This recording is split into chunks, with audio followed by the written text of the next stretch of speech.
রাসূল বলেন আল্লাহর কাছে জিলহজ মাসের প্রথম 10 দিনের চেয়ে দামি ইবাদত, প্রিয় ইবাদত আর নাই। বলেন জিলহজ মাসের প্রথম 10 দিন, বলেন আবার বলেন, এর চেয়ে দাম প্রিয় ইবাদত আল্লাহর কাছে আর নাই। আপনারা তো ঘুরবেন বাজারে বাজারে, কোরবানির বাজারে বাজারে ঘুরবেন, কোরবানি করতে গিয়া, গরু কিনতে গিয়া নামাজ পড়ে না, এরকম সভ্য মুসলমান এদেশে আছে না নাই?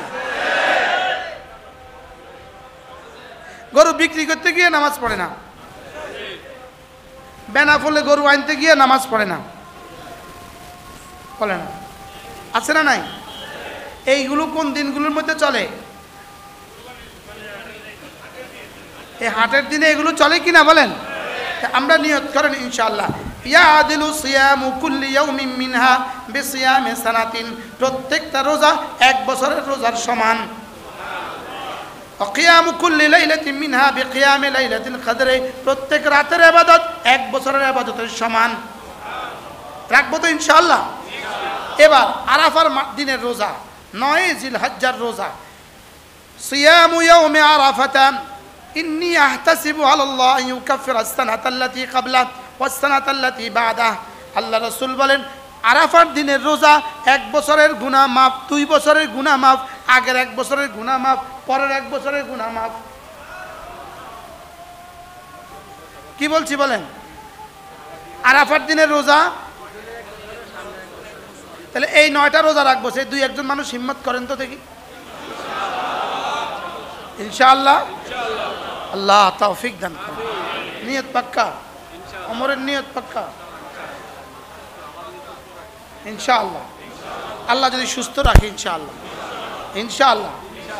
রাত্রে তাহাজ্জুদ, এশার ফজরের নামাজ জামাতে ইনশাআল্লাহ।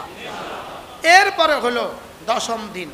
10ম দিন, 10ম দিনে আর রোজা নাই। 10ম দিনে কি নাই বলেন? 10ম দিনে আছে কোরবানি। 10ম দিনে আছে কি?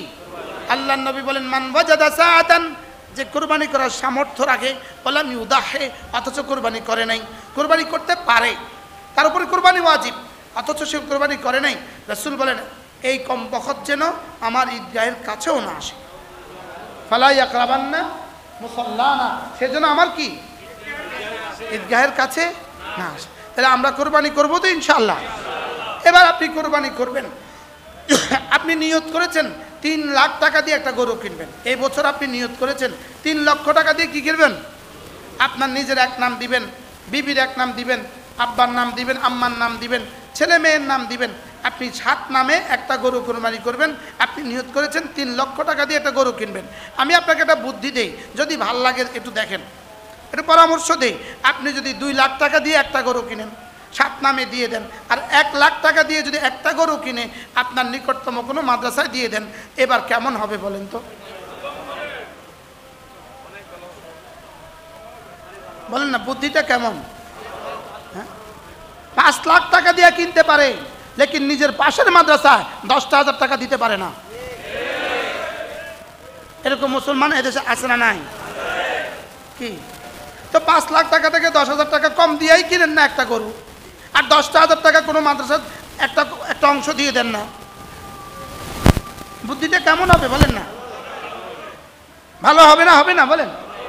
বাংলাদেশে যে যেখানে পারেন, যদি আপনার সামর্থ্য কুলায়, আপনার কোরবানির একটা অংশ আপনি কোনো মাদ্রাসায় দিবেন। বলেন ইনশাআল্লাহ, বলেন ইনশাআল্লাহ। শুধু শুধু নপুর দিবেন। এত গরু দিলে আমরা জবাই করবো কবে? শুধু শুধু নপুর দিবেন। এতগুলো দিলে আমরা এত গোস্ত কি করবো? আমরা কোথায় কোথায় দিবেন বলেন? এই দেলোয়ার ভাই দাঁড়ান, দাঁড়ান, দাঁড়ান, বড় মানুষ, আপনি কোথায় দিবেন?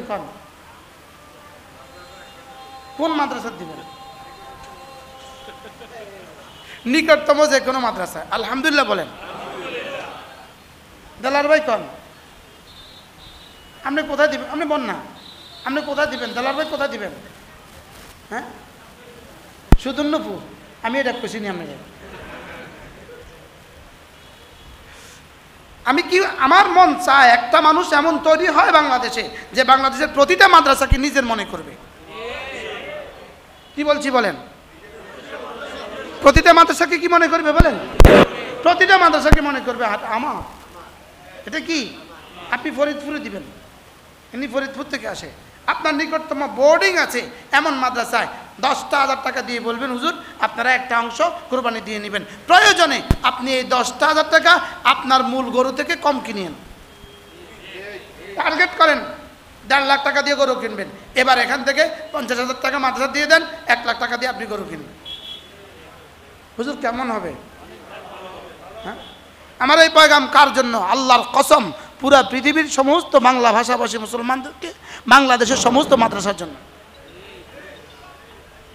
বুঝেন নাই কথা কি বলছি? আমরা মহতাম, আমরা আপনাদের কাছে শুধু চামড়া চাইতাম। চামড়া চাইতাম কে? গোস্ত চামো। আল্লাহর রাস্তার, আল্লাহ রাসূলের মেহমানদারকে আপনি চামড়া দিয়ে মেহমানদারি করতেন কেন? গোস্ত দিয়ে মেহমানদারি করেন। আপনি কি আপনার জামাইরে চামড়া দেন না? কথা কন। বেয়েরে চামড়া দেন না? চামড়ানি দেন না গোস্ত দেন? তো আল্লাহ রাসূলের মেহমানকে চামড়া দিবেন কেন গোস্ত না দিয়া? বেয়ের বাড়ি থেকে চামড়া নিয়ে আনেন না বেয়ের বাড়ি থেকে গরুর রানটা দিয়ে দেয়? হ্যাঁ, বেয়ের বাড়িতে চামড়ানি পাঠান না পুরা ছাগল পাঠান? তো মাদ্রাসায় শুধু চামড়া পাঠালেন কেন? আমাদের এক বুজুর্গ ছিল, কাকরাইলের বুজুর্গ ছিলেন। ইনি ছিলেন এই যে এই আলহাজ হাবিবুর রহমান সাহেব। ইনি ছিলেন নোয়াখালী আলামিন বিস্কুট ফ্যাক্টরির মালিক। হাজি সাহেব নিজে একদিন আমাকে বলেছে, আমাকে হাজি সাহেব হাঁটতে হাঁটতে, আমি আর হাজি সাহেব হাঁটতেছিলাম, হাজি সাহেব আমাকে হাজি সাহেবের সব দেখাচ্ছিল। হাজি সাহেব আমাকে বলে, হুজুর মোশতাক সাহেব মাদ্রাসাতে 1 টাকা জাকাতের টাকা দেই না, মাদ্রাসা 1 টাকা জাকাতের টাকা দেই না, কারণ এরা আল্লাহ রাসূলের মেহমান। আমি আমার ছেলে মেয়েকে যেমন জাকাত খাওয়াই না, আল্লাহ রাসূলের মেহমানদেরকে জাকাত খাওয়াই না, হালাল স্বচ্ছ টাকাটা মাদ্রাসার দান করি। আল্লাহ তার কবরকে জান্নাতের টুকরো বানিয়ে দেন। কি ভাই কি শুনলেন আজকে নতুন কথা? ওই মাদ্রাসার চামড়াটা দিবেন। এবার করবো এতদিন তো গোস্ত দিতাম না, চামড়া দিতাম, এবার গোস্ত চামড়াও দিতাম না। কি বলেন? গোস্তও দিবেন, বলেন গরুও দিবেন, চামড়াও দিবেন। এটা আমাদের জিম্মাদারি। আল্লাহর কসম আজকের এই বাংলাদেশ, আজকের এই দিনের, আজকের এই কত তারিখ? আজকের এই 27শে মে 2023, আজকের এই বাংলাদেশ, আজকের এই দিনে বাংলাদেশ সারা পৃথিবী থেকে দিনের এতেবারে সবচেয়ে সেরা আছে একমাত্র কারণে দেশের মাদ্রাসা। কি বলছি মুখস্থ করেন? দিনের দিক থেকে আমরা কি সেরা? শুধু মাদ্রাসার কারণে। সুবহানাল্লাহ বলে না? দিনের দিক থেকে পৃথিবীতে আমরা 1 নাম্বার শুধু মাদ্রাসার কারণে। কোরআনের দিক থেকে আমরা 1 নাম্বার শুধু মাদ্রাসার কারণে। পুরা সৌদি আরব, কাতার, কুয়েত, দুবাই, বাহরাইন, ওমান সহ পুরা মিডল ইস্ট, পুরা ইউরোপ, পুরা আমেরিকা, পুরা দক্ষিণ আফ্রিকা, পুরা সাউথ কোরিয়া, পুরা অস্ট্রেলিয়া সহ পুরা পৃথিবীর হাজার হাজার নয় লক্ষ লক্ষ মসজিদে বাংলাদেশি হাফেজ ইমাম। বাস্তব না বাস্তব? বাংলাদেশের রেমিটেন্সের কত অংশ ইমামদেরকে দিয়ে আসে? সুবহানাল্লাহ বলেন। কি তাহলে আপনি বাংলাদেশকে কি ভাবছেন? শুধুই মাদ্রাসা আছে বলে বাংলাদেশ ঠিকই আছে? এই মাদ্রাসাগুলো জিগিয়ে রাখার দায়িত্ব আমার। এই মাদ্রাসাগুলোকে টিকিয়ে রাখার দায়িত্ব কার বলেন? প্রত্যেকে নিয়ত করেন আমি কোনো না কোনো মাদ্রাসার সাথে জুড়ে যাবো ইনশাআল্লাহ। ও শুধু নূপুরের সাথে জুড়বেন? যদি আমি এই কথা বলে থাকি শুধু নূপুরের সাথে জুড়বেন, তাহলে আমিও 14 নম্বর হয়ে গেলাম। কি না না, যদি শুধু নূপুর ছাড়া বাকি কোনো মাদ্রাসার সাথে আপনারা না জুড়েন, তো সব মাদ্রাসা বন্ধ হয়ে গেলে শুধু নূপুর চলবো কি দিয়া? হ্যাঁ, শুধু নূপুরের সাথেও জুড়বো। আচ্ছা যাক ভাই, একটা রাস্তা বাইরে করে দিচ্ছি। বলেন ইনশাআল্লাহ সুধন্যপুর মাদ্রাসা, বলেন এটার সাথেও জুড়বো। এর অর্থ কি? বলেন ইনশাআল্লাহ। আলহামদুলিল্লাহ। আপনারা যদি আপনাদের হালাল টাকার একটা কোরবানির অংশ 20,000 টাকা আমাদের অ্যাকাউন্টে পাঠিয়ে দেন, আমাদের কাছে পাঠিয়ে দেন, নামটা দিয়ে, আব্বার নাম দিয়ে, ইনশাআল্লাহ আপনার এই গোশত আশেপাশে অনেক মসজিদ, অনেক মাদ্রাসায়, অনেক ওলামাদের কাছে চলে যাবে ইনশাআল্লাহ। বলেন।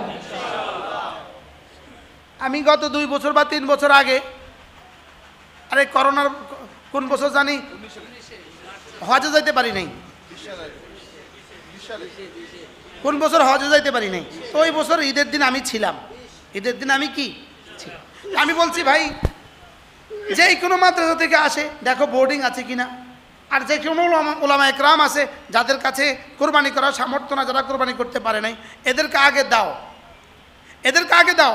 কাউকে 20 কিলো, কাউকে 10 কিলো, কাউকে 5 কিলো দিতে থাকো, দিতে থাকো, দিতে থাকো, দিতে থাকো, দিতে থাকো, দিতে থাকো, দিতে থাকো, দিতে থাকো, দিতে দিতে দিতে আর কেউ নেয় না নাই। এবার আমরা যা আছে তা দিয়ে ফ্রিজ ভরতে থাকো, ভরতে থাকো, ভরতে থাকো, ফ্রিজ যদ্দূর গোশত তদ্দূর।